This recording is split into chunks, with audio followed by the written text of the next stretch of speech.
Hagotor Kunang Klaijakmani Hakin Komorpur Shorma constituency Bazaro BJP Haste Asofang MP Rajiv Bhattacharya Manjak Mungo Big Seat Krishitang Batang Norge Shangsazaka Kashapanda জাতিকে ধর্মের সঙ্গে পান্দানো চেংসাই রেখা MP Rajib Bhattacharya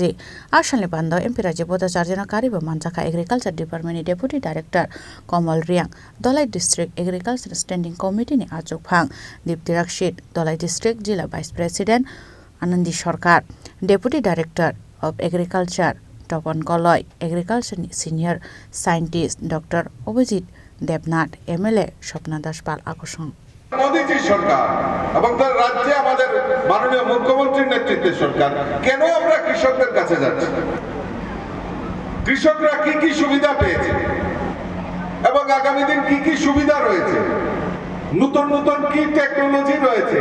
সেইগুলি আমরা আলোচনা করা এবং আমাদের কৃষকদের সুবিধা অসুবিধাগুলি লিপিবদ্ধ করে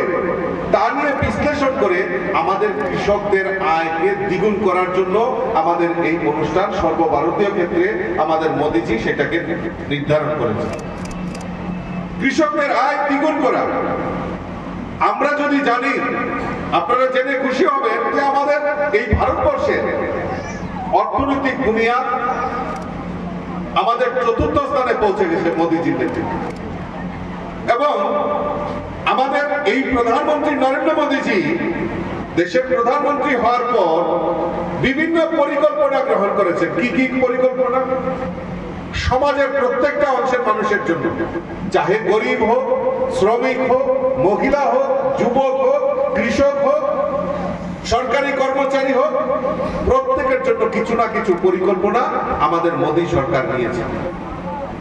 এখন আসি এই যে গরিব কল্যাণ যোজনা আজকে ভারতবর্ষে 2019-এ যখন করোনা কাল চলছিল আর এখন পর্যন্ত 2025-এ আমাদের এই ভারতবর্ষে 81 কোটি মানুষকে এখনো 5 কেজি করে চাল ফ্রি দেওয়ার ব্যবস্থা আমাদের দেশের প্রধানমন্ত্রী নরেন্দ্র মোদীজি করেছেন প্রধানমন্ত্রী আবাস যোজনায় গরিবদের বাড়িতে পাকা বাড়ি নির্মাণ হবে তার ব্যবস্থা আমাদের দেশের প্রধানমন্ত্রী করেছেন আপনারা শুনলে অবাক হবেন যে আমাদের এই ত্রিপুরা রাজ্যে ছোট্ট রাজ্য ত্রিপুরা এখন পর্যন্ত আরবান এবং রুরাল মিলিয়ে প্রায় 4.5 লক্ষ গরিবের বাড়িতে পাকা নির্মাণ হয়েছে এবং আগামী দিন আরো লক্ষ্যমাত্রা রাখা হয়েছে এখানে বিডিও সাহেব আছে পঞ্চায়েত সমিতির চেয়ারম্যান রয়েছে ইতিমধ্যে আরো সার্ভের কাজ হয়ে গেছে যারা বাদ পড়েছিল যারা পায়নি তাদেরকেও নতুন করে আবার প্রধানমন্ত্রী আবাস যোজনায় গরিবদের কাছে পৌঁছে দেওয়ার কাজ আমাদের সরকার সেটা করবে খোয়াই নিশমি বিপ্লব নিকথম চিনি খরাং